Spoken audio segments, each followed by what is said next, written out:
Jack Morrison's food truck wasn't making much money that morning at Riverside Park. Times were tough for this single dad, and today's chili sales barely covered his costs. Then he heard the screams. 2 children had fallen into the rushing river. Without thinking, Jack jumped in. The current was strong, but somehow he reached them. His muscles burned as he fought the water, holding both kids tight. He didn't know these weren't just any children. He didn't know their mother was watching from her luxury car nearby. He didn't know this moment would change everything. But as he pulled them to safety, one question remained.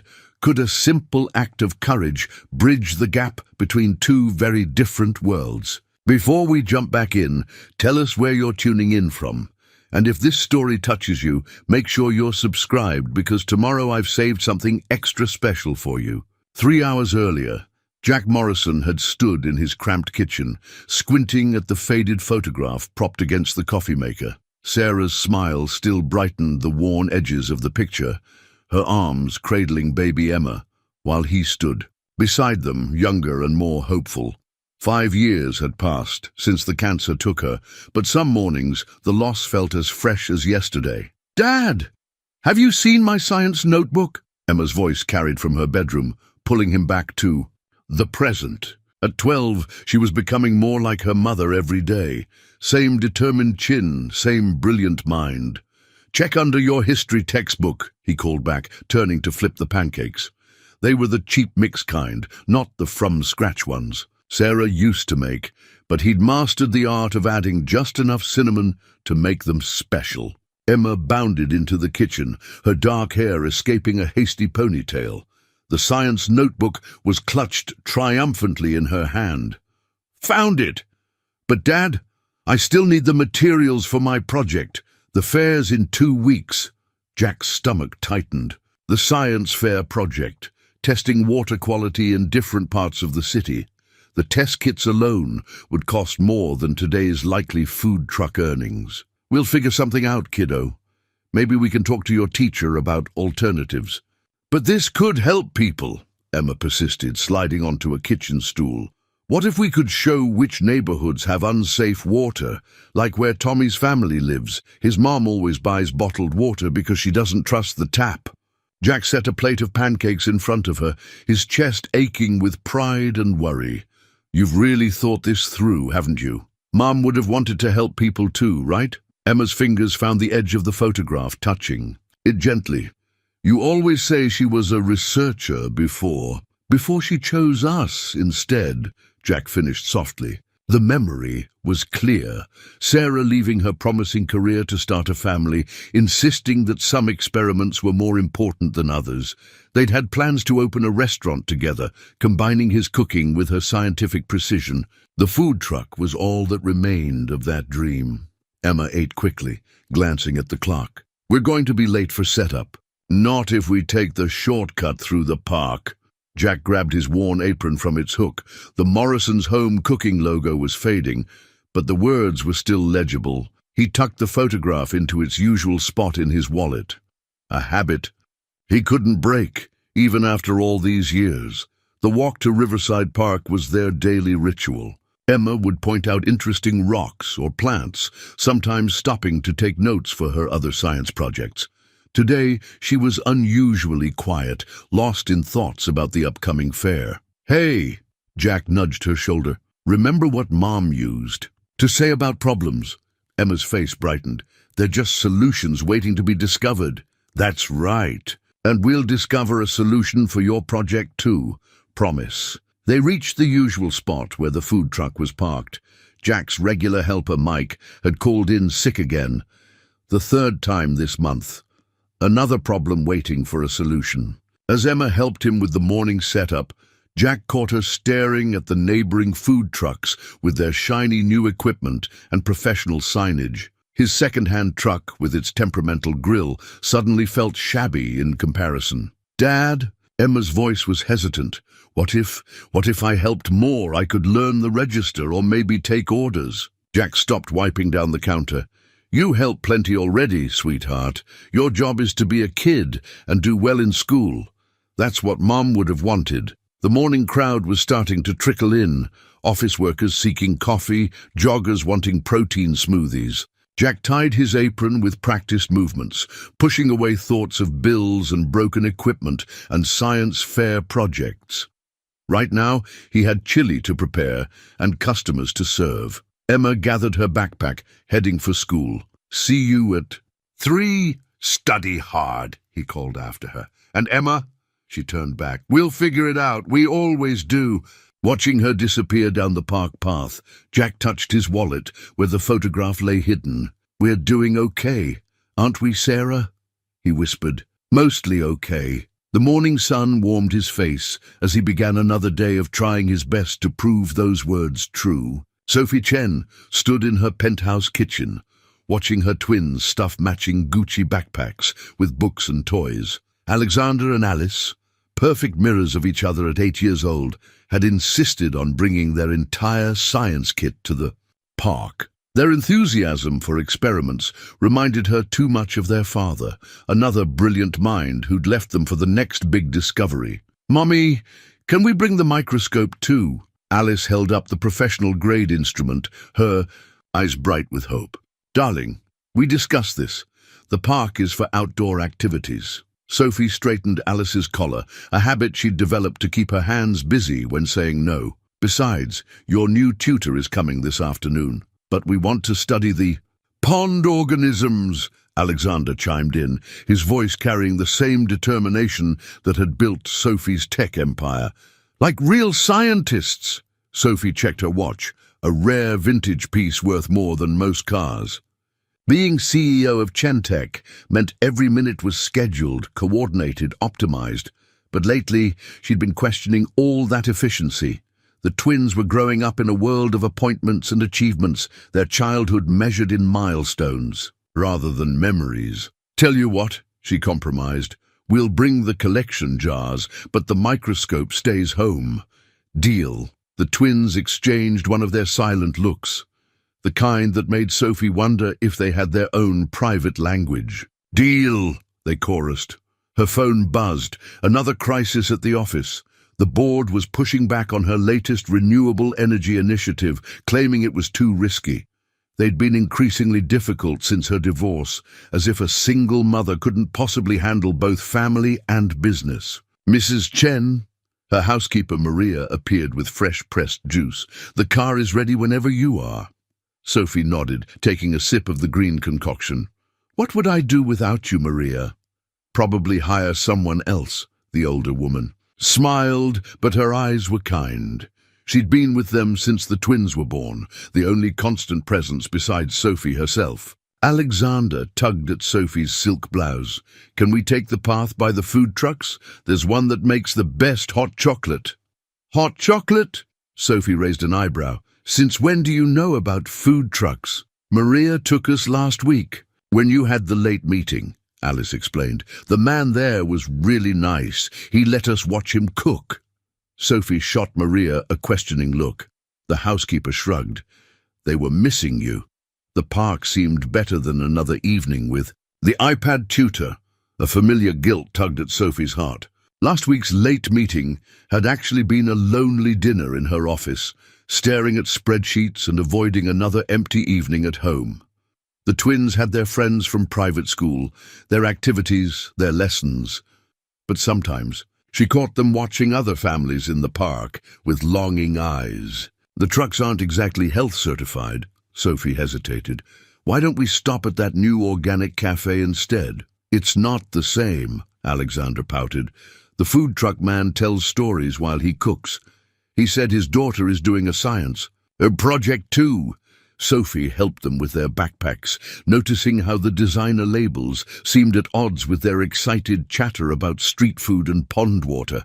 Perhaps she'd been too focused on giving them everything she'd lacked in her own childhood: the best schools, the finest clothes, the most exclusive opportunities. But what about the simple joys she remembered from her early days in Taiwan, before her parents' business success changed everything?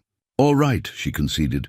"We can walk by the food trucks, but first sunscreen." The twins groaned but submitted to her methodical application. As she worked, Sophie noticed their matching backpacks were already scuffed, despite being barely a month old. They were living, growing children, not the perfect porcelain dolls she sometimes felt pressured to present to the world. Her phone buzzed again.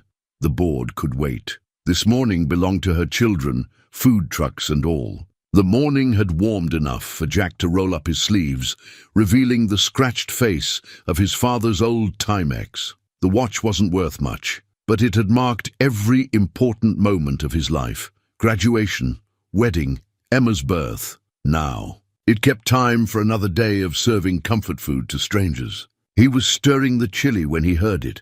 A splash, followed by screams that made his blood run cold. "Alexander!" A woman's voice, raw with terror. "Alice!" Jack's body moved before his mind could process the scene. He vaulted over the counter, catching glimpses of thrashing water and small hands breaking the surface. The river had swollen with spring rains. Its normally gentle current turned treacherous. His father's watch ticked against his wrist as he ran. 1 second, 2 seconds, 3 seconds. Time stretched like taffy. The first child, a boy, was closer. Jack plunged into the water, gasping at the shocking cold. The current immediately grabbed him, trying to sweep his feet out from under him, but years of hauling supplies and maneuvering his food truck had built strength in his arms and shoulders. "I've got you," he grunted, reaching the boy. "Hold on to my neck." The child coughed but managed to grip him. Jack could see the second child, a girl, being pulled. Further downstream, his heart hammered. The current was stronger here, the water deeper. "Help her!" the boy choked out. "She's my sister!" Jack's legs burned as he pushed against the current. The girl had gone under. 5 seconds, 6 seconds, 7 seconds. His father's watch kept counting while his mind screamed that every second could be the difference between life and death. There, a flash of pink jacket. Jack lunged forward, his free arm shooting into the water. His fingers caught fabric, then an arm. He pulled, muscles straining, until the girl's face broke the surface. She gasped, coughing up river water. "Hold on tight, both of you," he ordered, fighting to keep all three of them above water. The current wrapped around them like a living thing trying to drag them under. Jack's shoes scraped against rocks, searching for purchase. On the shore, he could hear shouting. Someone was calling emergency services. A woman, probably the children's mother, was crying out in both English and what sounded like Mandarin. 8 seconds, 9 seconds, 10 seconds. The watch kept ticking even as water seeped into its aged mechanics. The shore seemed miles away. Jack's legs trembled with effort.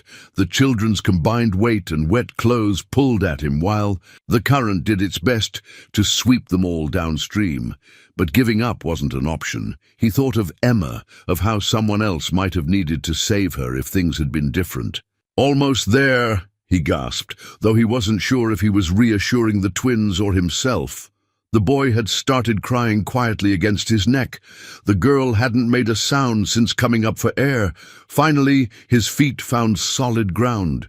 Hands reached out to help, park visitors and other food truck vendors who had seen the drama unfold. Jack's legs gave out as soon as the twins were safely pulled from his arms. He collapsed onto the rocky shore, chest heaving. "My babies." The woman's voice was closer now. Through water-blurred eyes, Jack saw an elegantly dressed Asian woman gathering both children into her arms, her designer outfit getting soaked as she held them. "Mommy!" the girl coughed, speaking at last. "We just wanted to see the ducks up close." "The bank was slippery," the boy added, hiccuping through tears. Jack sat up slowly, his body already aching. Water dripped from his clothes, forming puddles on the ground. His father's watch had stopped, its face foggy with moisture. The time frozen at 10:47 a.m., the moment he'd jumped in after the twins. "Sir?" A paramedic was kneeling beside him. "We need to check you out, too." Jack tried to wave them off. "I'm fine, just need to get back to my truck." "Please," the children's mother spoke. She had shifted to reveal an aristocratic face marked by tears and smeared makeup. "Let them examine you, I insist." Their eyes met, and Jack saw something that made him pause, not just gratitude, but a deep understanding of what had nearly been lost. He nodded slowly, too exhausted to argue. His father's watch remained silent on his wrist, marking the moment when one man's ordinary morning had turned extraordinary. Jack shifted uncomfortably in the hard hospital chair, his clothes still damp. A glossy business magazine caught his eye from the waiting room table. Chentech Revolution. How Sophie Chen's green innovation is changing the world. The woman from the cover was sitting across from him now, her silk blouse water-stained, her perfect makeup streaked with tears and river water. "Your children," Jack cleared his throat. "Are they being examined?" Sophie answered, her eyes fixed on the emergency room doors. "The doctors say they should be fine, thanks to you." She turned to face him fully. "I don't even know your name." "Jack Morrison." He ran a hand through his wet hair. "I should call my daughter's school. Let them know I won't be there for pickup." "Of course. Please, use my phone." Sophie pulled out the latest Chentech smartphone, her company's flagship product, Jack now realized. "And let me have someone collect your daughter, my driver." "No, that's—" Jack hesitated, pride warring with practicality. "I can call her usual sitter." The emergency room doors opened. The twins burst out, now dressed in hospital scrubs that made them look even younger. They made a beeline for their mother, but then Alexander stopped, tugging his sister's sleeve. "You're the food truck man," he exclaimed. "The one with the stories." Alice nodded eagerly. "We tried to tell Mommy about your hot chocolate, but then we saw the ducks and—" "Alexander." "Alice." Sophie's voice was gentle but firm. "What you did was very dangerous. You could have—" Her voice caught. "I'm sorry, Mommy," they said in unison, shoulders drooping. A nurse appeared with discharge papers, and Jack used the moment to step away and call Emma's school. When he returned, he found the twins peppering the nurse with questions about river bacteria and water safety protocols. "They're certainly curious," he commented. Sophie's smile was proud but tired. "Too curious sometimes. They get that from—" She stopped, something clouding her expression. "They love science, even if it leads to misadventures. My Emma's the—" "Same way," Jack said. "She's working on this water quality project." He caught himself. Why was he sharing this with a billionaire tech CEO? But Sophie was listening intently. "Water quality. Alexander, Alice, isn't that similar to your school project?" The twins perked up. "We're testing different filtration methods," Alexander announced. "Emma's testing water from different neighborhoods," Jack explained, surprised by their shared interest. "Though we're still figuring out the equipment." "Mommy has a whole laboratory!" Alice bounced excitedly. "With real scientists. And everything." "Alice," Sophie cautioned, but her eyes had taken on a thoughtful look. "Mr. Morrison, Jack, please let me do something to thank you. If your daughter needs lab equipment—" "I couldn't," Jack interrupted. "Really, anyone would have done the same." "No," Sophie said quietly. "They wouldn't have." She glanced at her children, who were now showing the nurse their pruned fingers with scientific fascination. "At least let me replace your watch. I noticed it stopped working." Jack's hand went to his father's Timex. "It's not about the watch." A commotion at the entrance drew their attention. Emma burst in, her school backpack still on, followed by an apologetic-looking nurse. "Dad!" She threw herself at him, then pulled back at his wet clothes. "The school said you were in the hospital. Are you okay? What happened?" Before Jack could answer, the twins rushed over. "Your dad's a hero," they announced in excited stereo. "He saved us from the river." Emma's eyes widened as she looked between the twins, her father and Sophie, who was watching the scene with an unreadable expression. "Dad?" Emma's voice held a million questions. Jack managed a tired smile. "It's quite a story, kiddo. One that starts with a couple of young scientists getting too close to their research subject." The twins giggled, and even Sophie's composed face softened. The magazine on the table seemed to mock the scene, its polished corporate image. at odds with this messy, emotional moment in a hospital waiting room. "Perhaps," Sophie said carefully, "we could continue this conversation somewhere more comfortable. I believe I owe your father a proper thank you, and it seems we have some young scientists who might benefit from collaboration." Jack looked at Emma, saw the hope blooming in her eyes as she chatted with the twins about their shared interests. His wet clothes were becoming uncomfortable, his muscles ached, and his pride was putting up its usual fight. But sometimes, he thought, touching his silent watch, time had a way of presenting unexpected opportunities. The next morning, Jack stared at the elegant business card in his hand. The raised silver text caught the early light. Sophie Chen, CEO, Chen Tech Industries. Below the corporate logo, she'd handwritten her personal number and a note. "For a fellow parent who understands what matters most."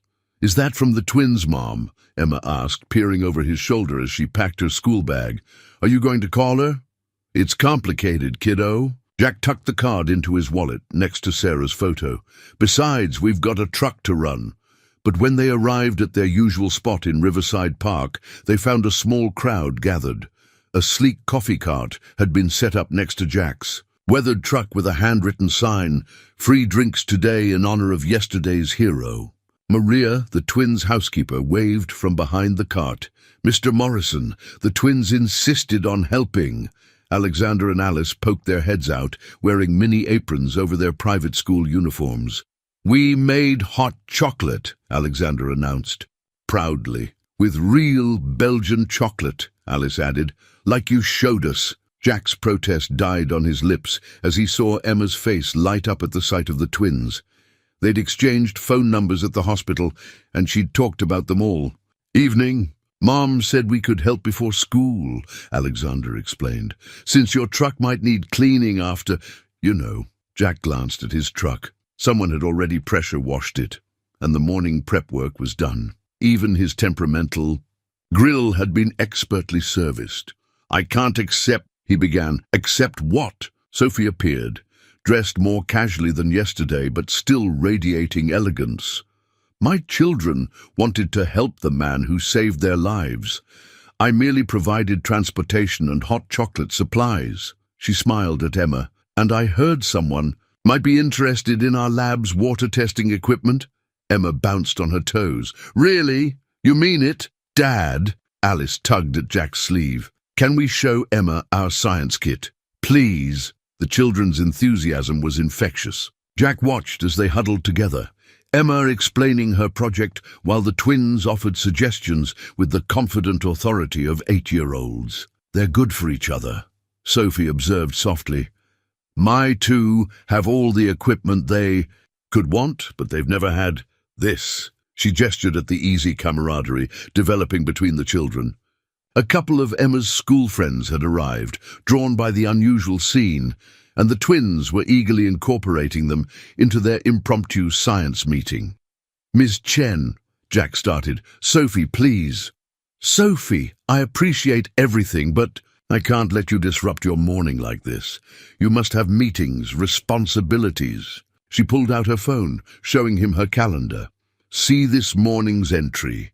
It says, 'Thank the man who gave my children a future.' That's my only responsibility right now." A customer approached, and Jack automatically moved toward his truck. But Maria was already handling the order with professional efficiency. "Just for today," Sophie said, reading his expression. "Let us help. And maybe," she hesitated, "maybe we could discuss how to make sure Emma's project gets the resources it deserves." Jack thought of the pride in Emma's voice when she talked. About helping other neighborhoods, about making a difference. It was the same passion he'd heard in Sarah's voice years ago. "I was thinking," Sophie continued carefully, "Chentech's educational foundation could sponsor some student science projects. Completely merit-based, of course. Emma's work on water quality would be exactly the kind of initiative we support." She was offering him a way to accept help without compromising his dignity. Jack looked at the business card again, at the personal note she'd written, then at the children, already planning their next experiment together. "One condition," He said finally. The kids do the work themselves. No corporate labs taking over. Sophie's smile was warm. Agreed. Though I should warn you, once those three get started, we might need to supervise some of their more ambitious ideas. As if on cue, they heard Alexander explaining something about molecular filtration, while Emma and Alice scribbled notes, with increasing excitement. What have we just agreed to? Jack laughed, surprising himself. Sophie's eyes crinkled.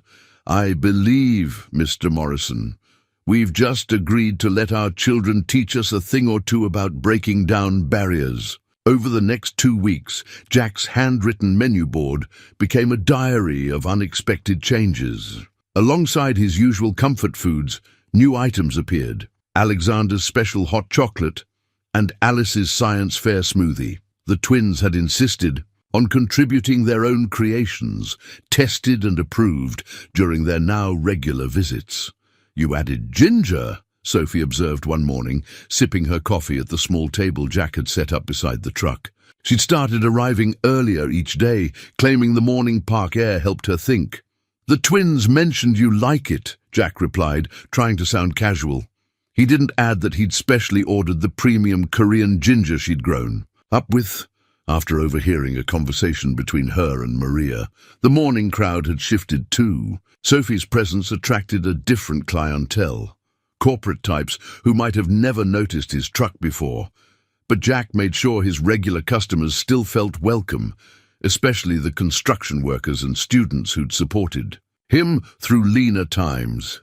Dad, Emma called from inside the truck, the water samples are ready. She'd set up a mini lab in the truck's corner, her science project evolving beyond anything they'd originally imagined. The twins hovered nearby, their private school uniforms slightly rumpled from their enthusiastic assistance. Remember the control group, Alexander advised seriously. And document everything, Alice added, holding up her tablet to record their observations.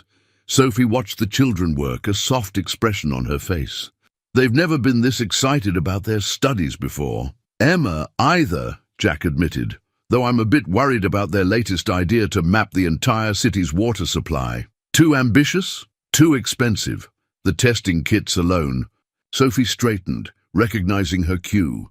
They'd developed an unspoken dance around these moments, her offering help, him hesitating, them finding middle ground. The Foundation's grant committee meets next week, she mentioned.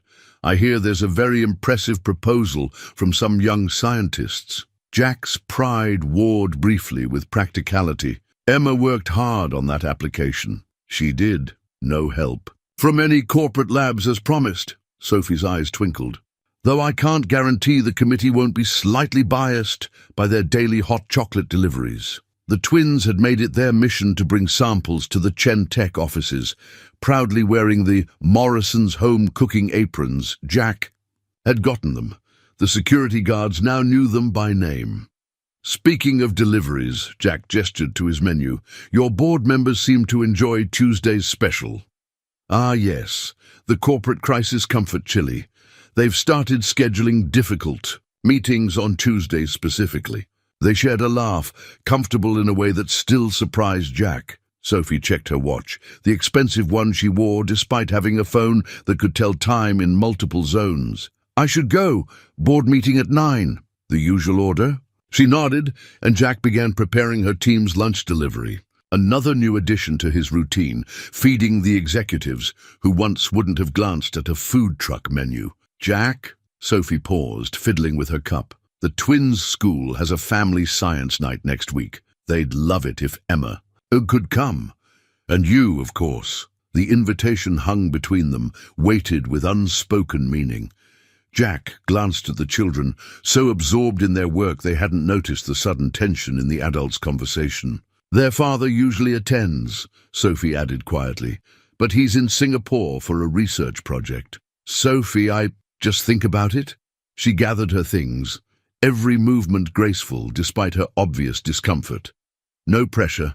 The twins will understand if we'll come. The words surprised them both. Sophie's smile bloomed slowly, transforming her entire face. Really, but I'm bringing food. Can't let those private school parents think food trucks aren't good enough for their gatherings. I wouldn't dream of it. Sophie's eyes sparkled.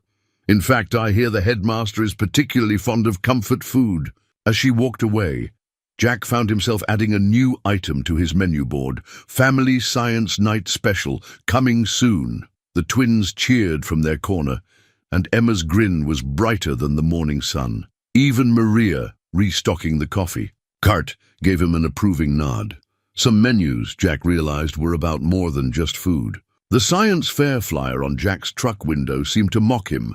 Brighton Academy Family Science Night, where future innovators share their discoveries. He adjusted his tie, borrowed from a neighbor, and checked his reflection in the truck's side mirror. "Dad, stop fidgeting," Emma said, emerging from the back in a new dress Sophie had helped her pick. "You look fine. Fine enough for Brighton Academy." He gestured at the elegant building before them, where luxury cars were already pulling up to the valet station. "You look perfect," came Sophie's voice. She appeared beside his truck, the twins bouncing excitedly beside her.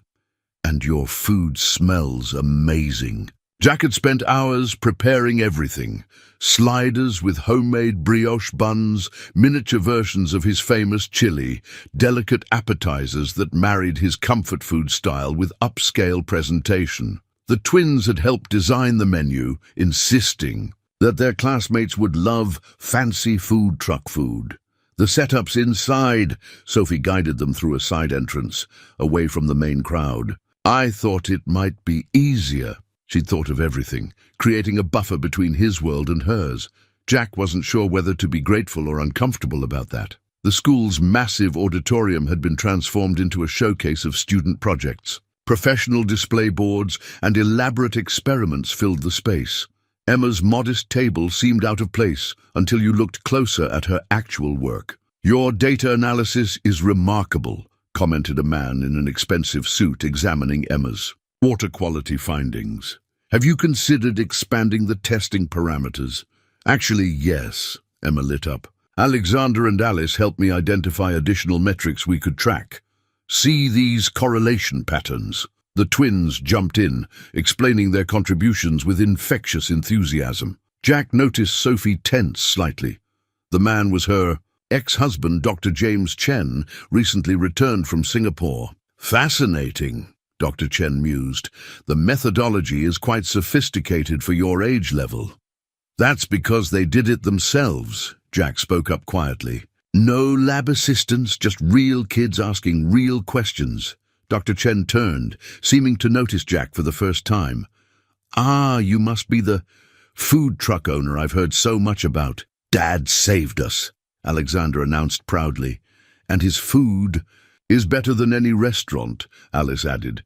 Dr. Chen's expression flickered. "Yes, well, speaking of food," he glanced at his watch, "I should make my rounds. Sophie, we'll discuss the twins' summer schedule later." After he left, Sophie touched Jack's arm. "I'm sorry about that." "Don't be. I'm used to people making assumptions." "Well, I assume you're about to prove them all wrong." Sophie nodded toward the growing line at his food station. The headmasters already had 3 sliders. The evening evolved into something unexpected. Parents who might never have visited a food truck were raving about Jack's cuisine. Emma's project drew serious attention from science teachers and professionals. The twins flitted between both worlds effortlessly, proud tour guides bridging the gap. "Mr. Morrison?" The headmaster approached, dabbing his mouth with a napkin. "I understand you've been helping with our students' research methodology?" "Oh, I just provide the space," Jack demurred. "The kids do all the work." "Space, encouragement, and apparently excellent food." The headmaster smiled. "We've been looking to expand our STEM program's community involvement. Perhaps we could discuss some possibilities." Sophie, appearing with perfect timing, added, "Jack's truck has become quite the laboratory, and his approach to hands-on learning." As they talked, Jack watched Emma explaining her findings to a group of younger students. She stood tall, confident, her father's borrowed tie now around her neck like a badge of honor. The twins flanked her like protective siblings, fielding questions and sharing credit. Later, helping Emma pack up her project, Jack found a note tucked into the science fair flyer. Sophie's elegant handwriting read, "Some barriers are only as solid as we believe them to be." "Dad," Emma held up her project's conclusion board. Can we really keep working with other schools? The twins said their dad might know some people." Jack looked at Sophie, who was unsuccessfully trying to prevent the twins from eating their fourth slider of the night. She caught his eye and smiled, a real smile, not her polished CEO version. "Yeah, kiddo," he said, "I think we can figure something out." The antique tea set sat between them on Sophie's penthouse balcony, steam rising from delicate porcelain cups. Jack watched as she performed the ceremony with practiced grace, each movement precise and meaningful. "My grandmother taught me," Sophie explained, her usual corporate efficiency replaced by something softer. She said tea ceremonies aren't about the tea, they're about making time stand still. The twins and Emma were inside, supposedly doing homework but mostly giggling over their latest science experiments. The sounds of their laughter drifted out to the balcony, mixing with the evening air. "Sarah would have loved this," Jack said quietly, accepting the cup Sophie offered.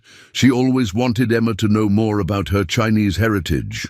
Sophie's hands stilled. It was the first time he'd mentioned his late wife so directly. "Emma told me her mother was Chinese American, third generation. She always regretted not learning more of the language, the traditions." Jack smiled at a memory. "She used to ask the owners of our local Chinese restaurant to teach her proper pronunciation. And now Emma's learning from the twins," Sophie observed. "I heard them teaching her counting earlier." The tea was unlike anything Jack had tasted, subtle, complex, telling a story with each sip, like the woman serving it. "I've been thinking about your proposal," Sophie said carefully, "about expanding the food truck business." After the science fair, several parents had approached Jack about catering private events. The headmaster had even suggested a regular lunch service for the school. "It's a big step," Jack admitted. "New equipment, staff, licenses. The foundation could—" "Sophie," she set down her cup. "Right, no corporate rescue missions, but maybe a partnership? Your recipes, your leadership with some strategic investment." Inside, Emma shrieked with laughter at something the twins had done. The sound made both adults smile. "They're good for each other," Jack said, echoing Sophie's words from weeks ago. "They are." Sophie began preparing a second pot of tea, her movements meditative. "When the twins' father left, I worried they'd grow up isolated. All they had was each other. And now they have Emma, and Emma has them." Jack watched the careful way Sophie handled her grandmother's tea set. Life has a way of building unexpected families. Their eyes met over the steam of the tea. Something shifted in the air. Between them, warm and tentative as a spring breeze. The moment was broken by Maria's arrival with a tray of food. Jack had insisted on cooking, combining his comfort food style with Chinese ingredients Sophie had helped him source. Scallion, pancakes with a Western twist, dumplings filled with his signature chili, fusion dishes that represented both their worlds. "This is incredible," Sophie said after tasting the dumplings. "You should add these to your menu." Already planning to, the twins helped develop the recipe. Jack grinned, though they were more interested in the scientific aspects of dough elasticity than the actual cooking. "Speaking of science," Sophie hesitated. "James, Dr. Chen, asked about their summer schedule again. He wants to enroll them in an advanced program in Singapore." Jack felt an unexpected pang. "For how long?" "The whole summer." Sophie traced the pattern on her teacup. "I usually let them go, but this year they're begging to stay. They don't want to miss Emma's water quality project expansion." "And what do you want?" The question seemed to surprise her. Sophie looked out over the city lights, her profile elegant against the darkening sky. "I want them to be happy, to have real friendships, not just academic achievements. To know that success isn't just measured in test scores and stock prices." She turned back to him. "What about you, Jack? What do you want?" The tea set gleamed in the soft lighting. its patterns telling stories of tradition and change, of old ways meeting new, like them, sitting here creating something that didn't fit any conventional pattern. He began, but was interrupted by a crash from inside, followed by 3 distinct voices exclaiming, "Oops!" They rushed in to find a failed experiment involving baking soda, vinegar, and what looked like half the kitchen. The children stood frozen, covered in foam, wearing matching expressions of scientific fascination and slight guilt. "We were testing pressure variables," Emma explained. "For the food truck menu," Alexander added quickly. "It's all documented." Alice held up her tablet, protected in its waterproof case. Jack and Sophie looked at each other, and suddenly they were both laughing. The children's surprise at their reaction only made them laugh harder. "Maybe," Jack said when he caught his breath, "this is exactly what I want." Sophie's smile told him she understood completely. The tabloid appeared on Jack's truck counter early Monday morning. Chentec, CEO's new recipe for love, billionaire secret romance with food truck hero. Below the sensational headline was a grainy photo of Sophie at his truck, the twins, and Emma visible in the background. "Dad?" Emma's voice wavered as she read the article. "They're saying mean things about us." Jack quickly folded the paper, but the damage was done. Words like gold digger and social climbing burned in his memory. His phone buzzed with messages from old friends and regular customers, all asking if it was true. The morning crowd was different too. Photographers lurked behind trees, trying to catch a glimpse of the rags to riches romance. Some customers came just to stare, not bothering to order. Mike, his occasional helper who'd been increasingly unreliable, showed up unexpectedly. "Hey boss, thought you might need help with all the attention." His smile didn't reach his eyes. "By the way, some reporters were asking about you. Offered good money for inside stories." Jack's stomach turned. "Mike, whatever they're offering..." "Relax. I didn't tell them anything." Mike tied on his apron. "Yet." Before Jack could respond, a sleek car pulled up. Sophie emerged, looking impeccable despite the strain around her eyes. The photographers immediately surged forward. "Ms. Chen! Is it true about you and the food truck owner? What does your board think about this relationship? Are the children being affected by the class difference?" Sophie walked through them with practiced calm, but Jack saw how tightly she gripped her purse. The twins followed, unusually subdued, pressing close to their mother. "I'm sorry," Sophie said quietly when she reached the truck. "I should have expected this." "Not your fault." Jack handed her the usual morning coffee. Cameras clicked rapidly at the simple gesture. "Actually," Mike interrupted, "this could be good for business. Maybe we could do some interviews. Really milk the whole Cinderella angle." "That's enough." Jack's voice was firm. "Take the rest of the day off, Mike." "But now!" Mike left, but his calculating expression suggested this wouldn't be the last of it. Emma had wrapped her arms around the twins, all 3 children huddled together against the unwanted attention. "We don't care what they say," Alice announced, though her lower lip trembled. "Yeah," Alexander added, "you're our hero no matter." "What they write?" Jack's phone rang, the headmaster of Brighton Academy, probably calling about the scandal affecting his prestigious school. On Sophie's phone, board members were sending urgent messages about emergency meetings. "Perhaps we should..." Sophie began hesitantly. "Step back?" Jack finished. The words tasted bitter. "No!" All 3 children protested at once. Sophie's face softened as she looked at them. Then, to Jack's surprise, she pulled out her phone and began dialing. "Maria, please bring the other package." "Yes, now." Minutes later, Maria arrived with a large bag. Sophie withdrew a stack of papers, spreading them on the truck's counter. "What are those?" Jack asked. "Articles about me, from when I first took over Chentec." She pointed to headlines. "Too young, too female, can Chen save family empire?"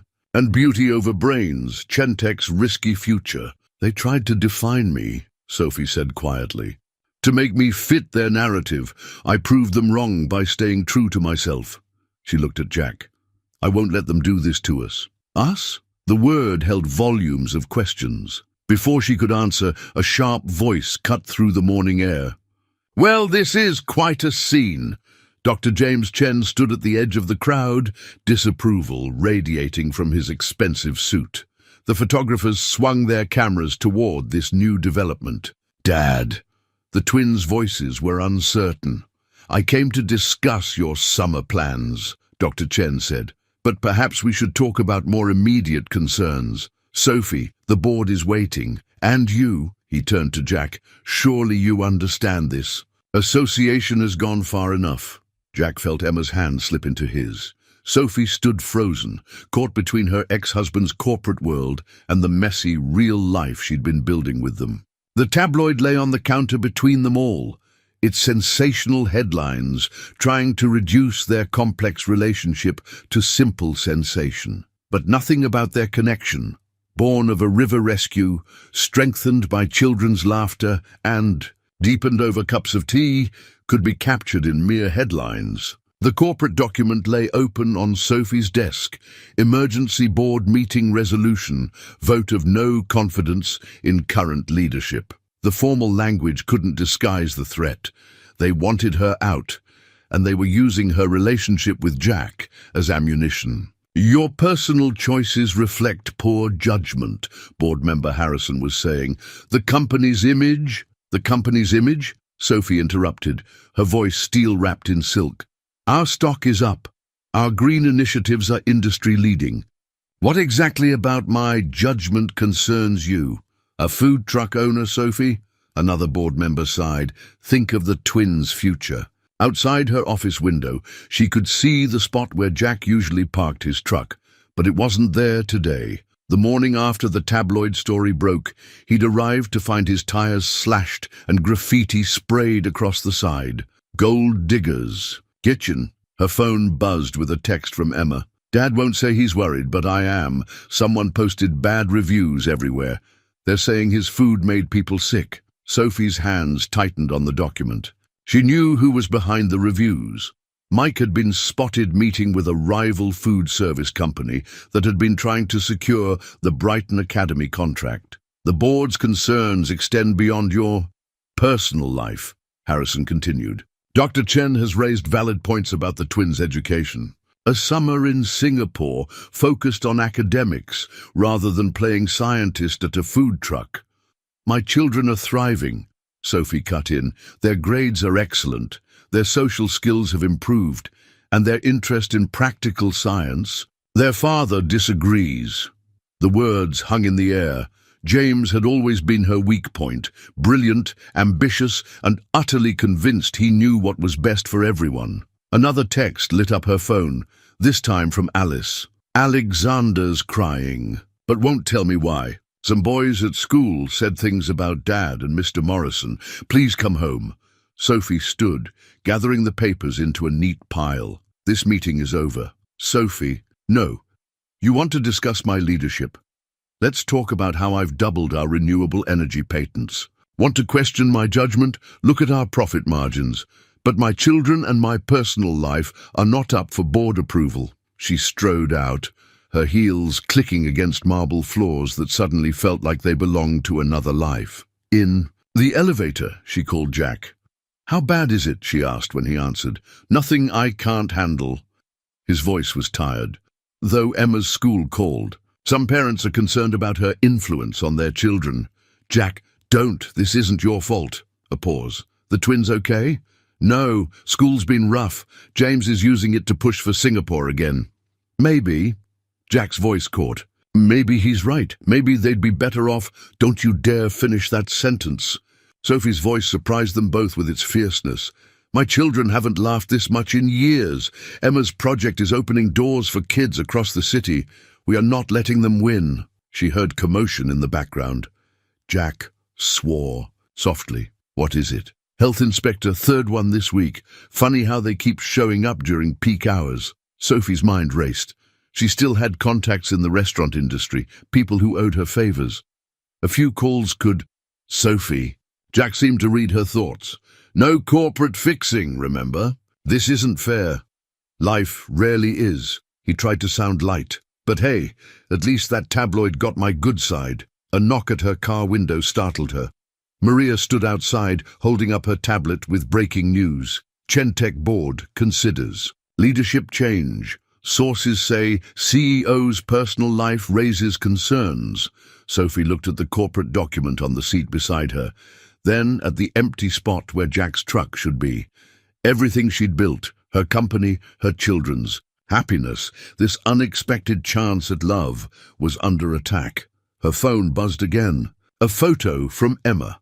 The twins in Jack's kitchen, all three children wearing Morrison's home cooking aprons, surrounded by science equipment and cooking supplies. They were laughing, flour in their hair, completely absorbed in whatever experiment recipe they'd invented. Below the photo was a message. Dad says, when stuff gets hard, we just need to make something good out of it. We're working on a new recipe. Want to help? Sophie touched the screen, her vision blurring slightly.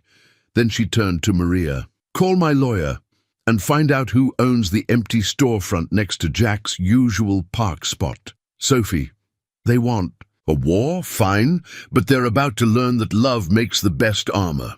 The Singapore Airlines ticket on Sophie's desk seemed to mock her with its simple promise of escape.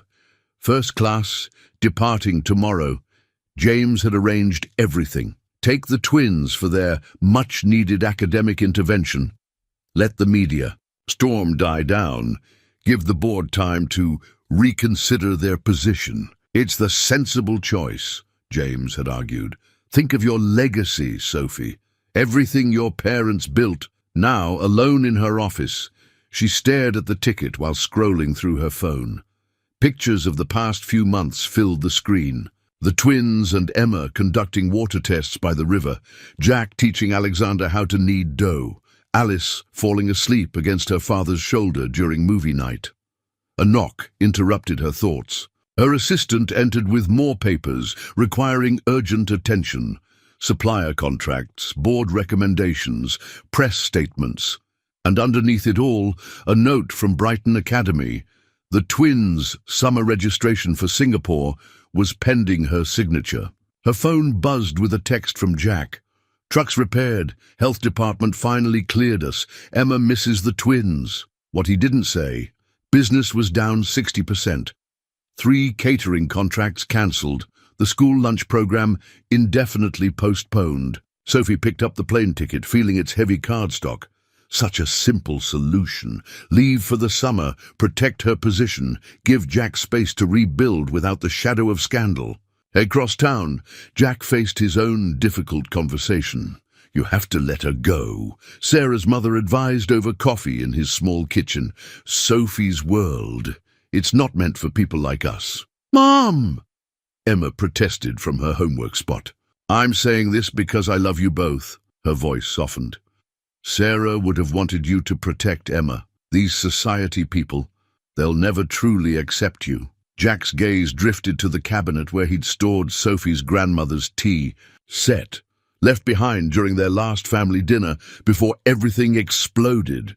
He should return it, should create distance, should... His phone chimed. A photo from Alice, their latest water quality results, showing significant improvements in the neighborhoods they'd targeted. We did it! The message read. Can we celebrate? At your truck? Before he could respond, another message appeared, this one from Alexander. Dad says we might go to Singapore. Please don't let them take us away. Emma leaned against his shoulder, reading the messages. Dad, we're not giving up, are we? The kitchen seemed full of ghosts. Sarah's dreams for their daughter, Sophie's laughter during impromptu cooking lessons, the twins' endless questions about every recipe. All the ways love could survive loss, bridge differences, create new families. His phone rang. Sophie's name lit up the screen. I can't do this, she said without preamble. The board? No. I can't pretend this is just about business. Jack, they're trying to make me choose between my company and my heart, and I keep thinking about that day by the river. Sophie, you jumped in without hesitation.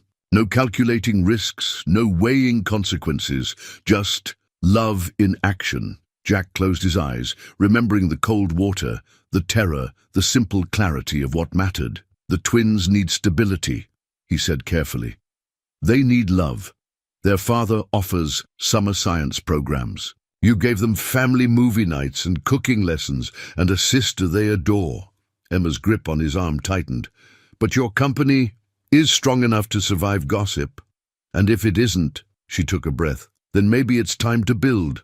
Something new, something that matters more. Through the phone, Jack heard paper tearing. The plane ticket, he realized. Are you sure? No, Sophie admitted. I'm terrified. But I keep thinking about what you told the twins, that the best recipes come from experimenting, from being brave enough to try new combinations. Sarah's mother was still watching, concern etched on her face. But Emma was beaming already, texting the twins. So what now? Jack asked.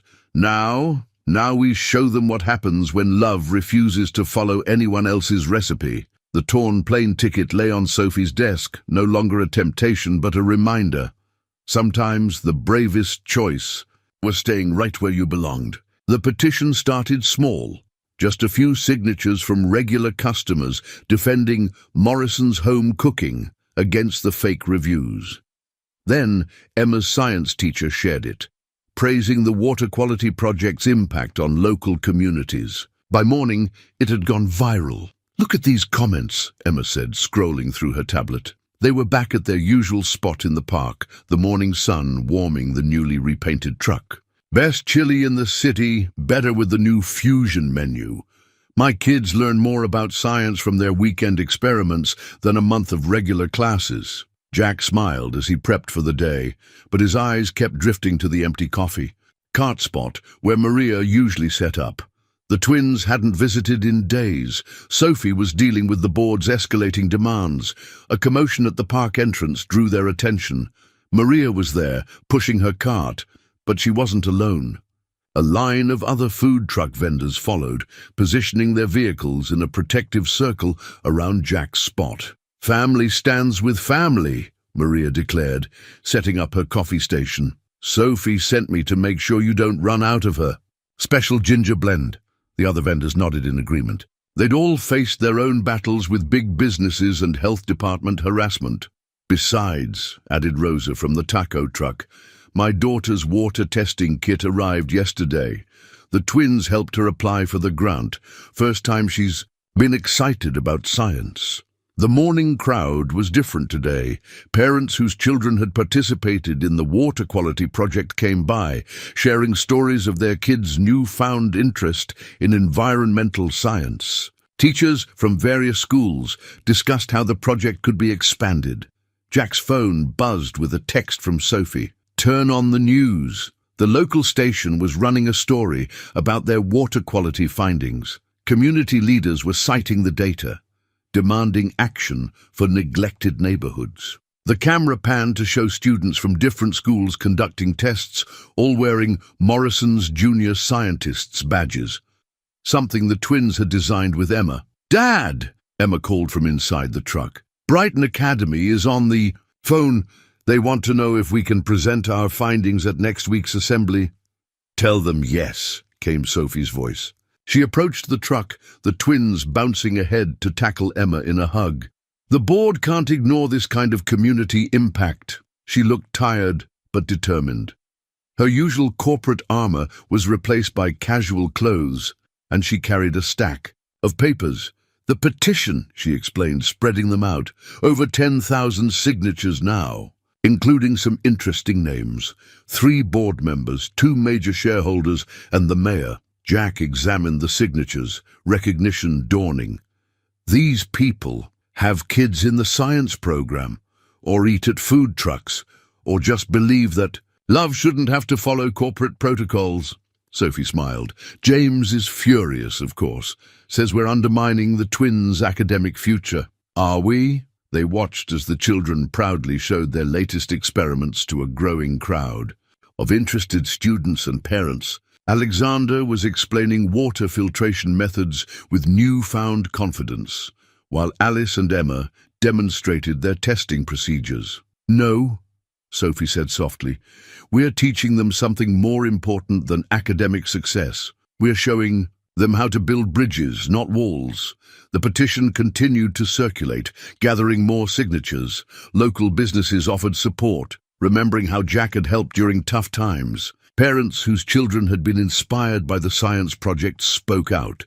Even some Brighton Academy board members admitted the program's educational value.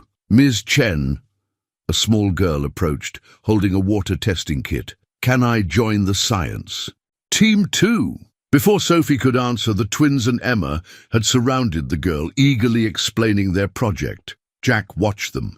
These children who saw no barriers between worlds. "You know," he said to Sophie, "your board was right about one thing." "Oh, this is about image, just not the kind they understand." He gestured to the scene before them. Food trucks serving diverse crowds, students sharing scientific discoveries, communities coming together over shared meals and common causes. "This is what success really looks like," Sophie agreed. "Not stock prices or society pages, but love in action," Jack finished, echoing her words from days before. The petition lay forgotten on the counter, its purpose already served. Some signatures carried more weight than others, but the most powerful endorsement was written in the smiles of children who had found their passion and parents who had found their community. The microphone stood ready on the podium, Chentech's logo gleaming under the press room lights. Behind it, the quarterly earnings charts showed record growth, but that wasn't why every seat was filled. Reporters leaned forward, hungry for the real story. The CEO, the food truck owner, and the scandal that threatened an empire. "Ready?" Sophie asked Jack, straightening his tie. Not borrowed this time, she'd bought him one that matched the twins' school uniforms. A gentle bridge between their worlds. "No," he admitted, "but when has that ever stopped us?" They could hear the crowd through the door, board members, shareholders, media. And somewhere in the front row, James Chen, still convinced he could protect their children from this embarrassment. Emma poked her head in. "We're all set up outside." "Outside?" Jack questioned. Sophie's smile was mischievous. "I thought we'd change the venue slightly." She led him through a side door to find the press conference had been moved to the plaza. Outside Chentech's headquarters, food trucks lined the square. All their friends from the park, serving corporate executives alongside construction workers. In the center, the children had set up their water quality demonstration. "Ms. Chen," a reporter called out, "is this some kind of publicity stunt?" Sophie approached the microphone, now set up in the open air. "This is a lesson in value, not stock value. Though our numbers are excellent, but the kind of value that doesn't show up on quarterly reports."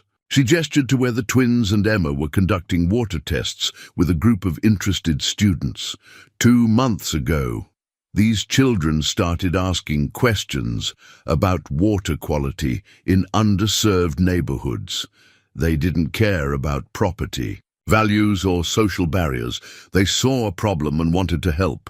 "With all due respect," a board member interrupted, "this isn't about a school science project." "Actually," Jack stepped up to the microphone, his voice steady, "it's exactly about that, about seeing potential where others see problems, about building bridges instead of walls." Whispers rippled through the crowd as he spoke. Some shareholders frowned, but others were watching their children gravitate toward the science demonstration. "When I jumped into that river," Jack continued, "I wasn't thinking about social class or corporate image. I was thinking about 2 kids who needed help. Everything that followed, the friendship, the science project, the community response, that was just love doing what it naturally does, bringing people together." "This is absurd," James Chen stood up.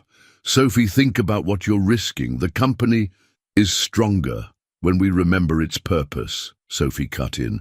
"My parents built Chentech to solve problems, to make life better for everyone, not just shareholders. Look around." The crowd did. They saw students from exclusive private schools working alongside kids from public schools, all excited about science. They saw businessmen in suits discovering the joy of authentic street food. They saw barriers dissolving over shared meals and common causes. Our quarterly reports show innovation is up, Sophie continued. You know why? Because we started listening to different voices. Because we remembered that good ideas can come from anywhere, even a food truck kitchen turned science lab. The twins had begun distributing their latest water quality reports, professionally bound thanks to their mother's resources, but bearing Jack's food truck logo alongside Chentek's. So yes, Sophie's voice strengthened, I fell in love with a food truck owner. But more importantly, I remembered what love can build when we let it. Bridges, communities, futures. If that costs me my position, so be it. Some things matter more than stock prices. A slow clapping started from the food truck area. Maria led the applause, soon joined by students, parents, and even some board members who had watched their own children discover science through the twins project. The board calls for an immediate vote, Harrison announced, standing up. Seconded, said another member, but she was smiling as she watched her daughter excitedly participate in the water testing.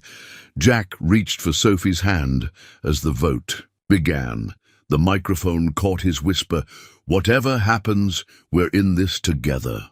Together, Sophie agreed, watching their children's proud faces as they demonstrated their findings to the crowd. The vote would matter for Chentek's future. But in all the ways that truly counted, they had already won. The microphone stood. Witness as old barriers crumbled, replaced by something stronger. A community built on love, courage, and the simple power of people coming together over good food and common dreams. The key gleamed in Jack's palm, new brass that hadn't yet been dulled by use.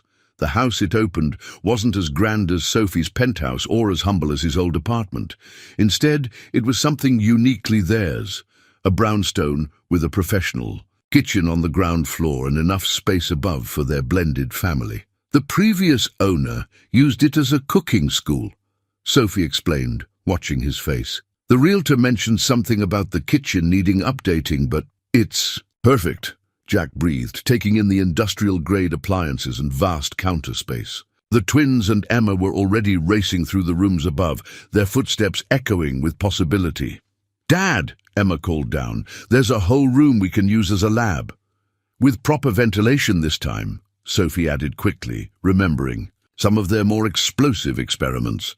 The morning sun streamed through large windows, illuminating spaces that seemed designed for their unique needs. The kitchen could serve as a test space for Jack's expanding business. The basement had potential for a small production facility. The garden out back was perfect for growing herbs and vegetables and conducting soil quality tests, as the twins had already noticed. Look what we found! Alexander bounded down the stairs, holding a dusty sign. The house used to be called the Cooking Academy. Now it can be the Science and Cooking Academy, Alice suggested, following her brother. Jack and Sophie exchanged glances. They'd been discussing how to combine their passions into something meaningful. The food truck business was growing, with community-focused catering and educational programs. Sophie's board had eventually voted to keep her as CEO, impressed by the positive publicity and genuine community impact of their initiatives. Speaking of academies, Sophie said carefully, James called this morning. Jack tensed slightly. After the press conference, his attempts to interfere had decreased, but he still made occasional noise about the twins' education. He wants to contribute to their science program, Sophie continued. Actually seemed impressed by their latest project results. The twins had expanded their water quality initiative into a full environmental science program, now running in schools across the city. Emma had become a student leader, mentoring younger participants. Really? Jack set the key down on the counter, their counter now. No mentions of Singapore? Only that they might consider presenting their findings at a conference there. As a family, the word family still held new weight. They were figuring it out day by day. Chinese festivals alongside American holidays, fusion recipes that honored both traditions, science experiments that brought together different communities. We should celebrate, Jack decided, opening cupboards to check what equipment was already there. First meal in our new kitchen. Can we help? The children asked in unison. Of course. Jack smiled. Every good experiment needs a team. They fell into their familiar rhythm.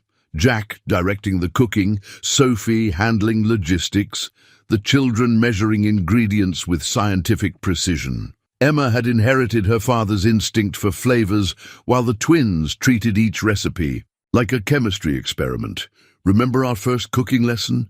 Alice asked, carefully measuring soy sauce. You mean the dumpling explosion? Emma laughed. That was a valuable lesson in steam pressure, Alexander defended. Sophie watched them work together, these children who had erased all barriers between them. The key on the counter caught the light, reminding her of other new beginnings. The expanded food truck business, now a recognized educational partner with local schools. The Chen Tech Foundation's updated mission to support community science initiatives. Their upcoming wedding, planned with input from all three children. What are you thinking? Jack asked softly, coming up behind her. About recipes, she answered. Not just for food, but for life. How sometimes the best ones come from mixing unexpected ingredients. He understood, as he always did. Their love story wasn't conventional. Billionaire CEO and food truck owner brought together by a river. Rescue and children's curiosity. But like any good recipe, it worked. The key had found its place on a hook by the door, ready to unlock each new day in their shared life. Above it, they'd hang the sign, Morrison Chen Family Kitchen and Laboratory. Because sometimes home isn't just a place. It's a hypothesis proved right, a recipe perfected through love, a family blended into something greater than the sum of its parts. The family portrait session wasn't going as planned. The photographer kept suggesting poses that Sophie called artificially formal and Jack termed stuffy. The twins couldn't stop giggling, and Emma was more interested in explaining light, refraction to them than looking at the camera. Perhaps something more traditional, the photographer suggested, eyeing their casual clothes and the kitchen backdrop they'd insisted on using. This is our tradition, Jack said firmly, rolling up his sleeves. Kids, who wants to make dumplings while we do this? Immediately, three faces lit up. Sophie smiled, remembering how their first dumpling-making session had ended in flour-covered chaos. Now it was their go-to activity for family bonding. But the formal portraits, the photographer protested. We'll show who we really are, Sophie finished, taking off her blazer. A family that cooks together, experiments together, grows together. The camera clicked as they worked. Jack demonstrating the perfect pleating technique. Sophie measuring ingredients with the twins' scientific precision. Emma experimenting with new filling combinations. Their hands moved in comfortable synchronization.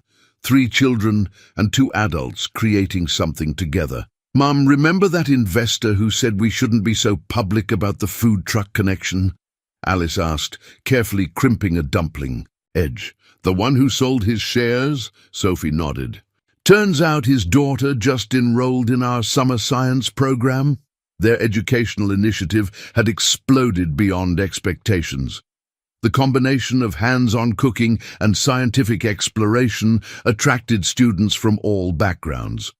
The waiting list grew longer each semester. Did you see today's numbers? Alexander added excitedly. Our environmental impact report made the national news. The Children's Water Quality Project had evolved into a comprehensive citizen science program. Schools across the country were adopting their methodology, proving that curiosity knew no social bounds. Speaking of news, Emma said, Dad, some food critic wrote another article about how you're compromising authenticity by mixing cuisines. Jack laughed, showing the twins how to add just enough ginger to the filling. Should we tell him about the 3-star restaurant that just ordered our fusion sauce line? Their commercial kitchen in the basement was working overtime to keep up with demand. Traditional recipe meets scientific precision. It was becoming their signature in more ways than one. The photographer had stopped directing poses, instead capturing natural moments. Sophie teaching Emma the proper way to hold chopsticks, Jack helping Alexander measure pH levels in a marinade, Alice explaining molecular gastronomy to a fascinated delivery person. Mrs. Chen Morrison, their assistant, poked her head in. The school board meeting is in an hour. They're still debating the expansion of the science program. Tell them I'll bring samples, Jack said, winking at Sophie. They'd learned that even the most resistant administrators became more open-minded over good food. And the dumpling testing data, the twins chimed in. They'd turned their latest cooking session into an experiment on optimal filling-to-wrapper ratios. The photographer lowered his camera, finally understanding. This wasn't just a family portrait. It was a manifesto. Every dumpling, every experiment, every shared laugh was a statement about what family could be. One more thing, Emma said, pulling out her tablet. Remember that girl who said her parents wouldn't let her join the program because it wasn't exclusive enough? They nodded. It had been a reminder that not everyone embraced their bridge building. She came by the truck today, said she convinced them by showing them our published research paper, the one about community-based environmental science. Sophie asked proudly. That's the one. Her mom wants to volunteer now. Jack gathered everyone for one last photo, their hands flower-dusted, their smiles genuine. The portrait would show a family that had found its own recipe for happiness. Equal parts love and courage, seasoned with science and cooking, simmered in the heat of challenge until all the ingredients became something new and wonderful. Perfect, the photographer said softly, capturing the moment. He was right, not because they were perfect, but because they were perfectly themselves. A CEO who rolled up her sleeves to make dumplings, a chef who helped design science experiments, and 3 children who saw no boundaries between worlds. The jade ring sat heavy in Jack's pocket as he prepped for their weekly family dinner. It had belonged to Sophie's grandmother, a gift from Maria, who'd kept it safe all these years, waiting for the right moment. Is everything ready? Emma whispered, helping him arrange the dishes. The twins were upstairs, supposedly keeping their mother busy with a science presentation, but really giving Jack time to prepare. Almost. Jack checked the traditional Chinese dishes he'd spent weeks perfecting, each one holding special meaning. Long-life noodles, double happiness cakes, and dumplings with a modern twist. Your mother's letter, right here. Sophie's mother had written her blessing in elegant Chinese characters, accepting Jack and Emma into their family lineage. It had arrived yesterday, along with detailed instructions for honoring tradition. While embracing their unique circumstances, the sound of footsteps announced Sophie's arrival. She stopped in the doorway, taking in the transformed kitchen. Red paper lanterns hung from the ceiling, and every surface held dishes that bridged their 2 worlds. "What's all this?" she asked, though her smile suggested she knew something was coming. "Well," Alexander began their rehearsed introduction, "we've been studying cultural fusion and the chemistry of cooking," Alice continued, "and the science of love," Emma finished. Jack stepped forward, suddenly nervous despite all their planning. "Sophie Chen, who jumped into my messy food, truck life and made it better, who taught us that experiments don't always need perfect conditions," the twins added, "who showed me that families can grow in unexpected ways," Emma said softly. Jack knelt, pulling out the jade ring.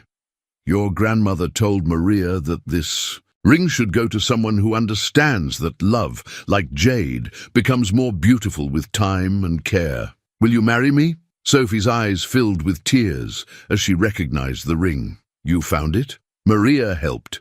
She said your grandmother would have approved of a man who feeds both body and soul, who learns to make proper dumplings," Alexander chimed in, "and respects tradition while making new ones," Alice added. "And loves us all exactly as we are," Emma concluded. Sophie touched the ring, her fingers trembling slightly. "My grandmother used to say that jade must be carved to show its true beauty. Like people, it takes time and patience to reveal what's inside. Is that a yes? The children asked in unison. She laughed through her tears. Of course it's a yes, though I think you all knew that before I did. As Jack slipped the ring onto her finger, the kids produced their own surprise.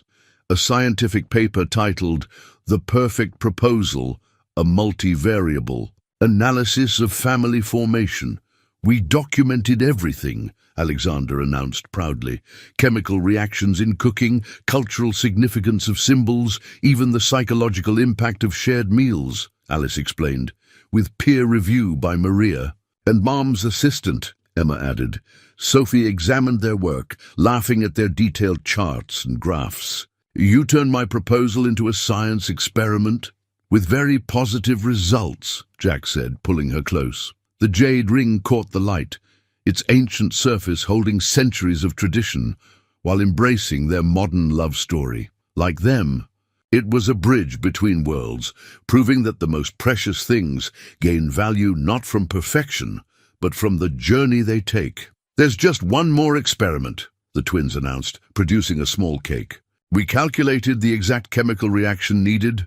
The cake promptly exploded in a shower of sparkles and sugar, making everyone laugh. Some experiments, after all, were more about joy than precision. I think, Sophie said, admiring how the jade ring looked against their flower-dusted, sparkle-covered hands.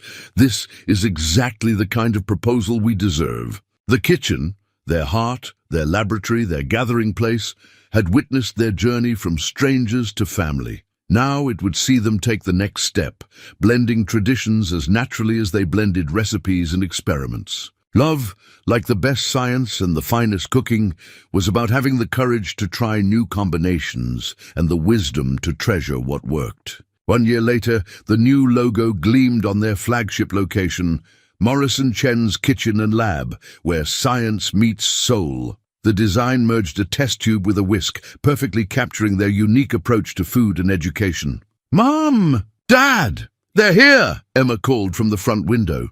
A line of yellow school buses was pulling up, bringing the first wave of summer program students. Jack adjusted his chef's coat, now bearing both the original food truck logo and their new emblem, and watched Sophie finish arranging the welcome packets. Each contained a lab coat, cooking apron, and the course outline they'd developed together. Culinary science, a hands-on exploration of food, chemistry, and community. Ready? Sophie asked, straightening his collar out of habit. As ready? As serving 300 kids can be, he replied, kissing her cheek. The twins burst in from the test kitchen, where they'd been setting up the day's experiments. At 13, they were now official junior instructors, proud to share their expertise with newcomers. The pH meters are calibrated, Alexander reported, and the source samples are labeled for blind testing, Alice added. Temperature probes, all synchronized, Emma confirmed, checking her tablet. At 15, she ran the data collection side of their program with impressive efficiency. The first students began filing in, a diverse mix from across the city. Their original water quality project had evolved into a full STEM education initiative, with the food truck business expanding into a chain of educational kitchens. Each location combined a working restaurant with hands-on science learning. Welcome to Morrison Chen's, the twins greeted each group, passing out safety goggles with the enthusiasm only teenage scientists could muster. Today's lesson, Jack announced, is about transformation, how heat and time change not just food, but understanding. And like any good experiment, Sophie continued, we'll follow the scientific method while creating something delicious. Their staff, a mix of chefs and science teachers, moved among the stations, helping students don protective gear and explaining the day's objectives. The kitchen hummed with energy, Bunsen burners firing up alongside professional stoves. Mrs. Chen Morrison, a small girl raised her hand. Is it true this all started with a food truck? Sophie smiled, remembering that first morning by the river. Actually, it started with a rescue. Sometimes the best things in life come from unexpected moments of courage. And stubbornness, Jack added with a wink. And love, the twins chimed in. And science, Emma concluded. The logo caught the morning light, casting a shadow that merged with the original food truck parked proudly outside. Now a mobile teaching unit that visited underserved neighborhoods. They'd kept it as a reminder of where they started, though its interior now housed as much laboratory equipment as cooking gear. James Chen appeared at the door, right on schedule for his monthly visit. He'd finally accepted their success, even contributing to the educational foundation they'd established. The Singapore conference wants you to keynote, he told Sophie.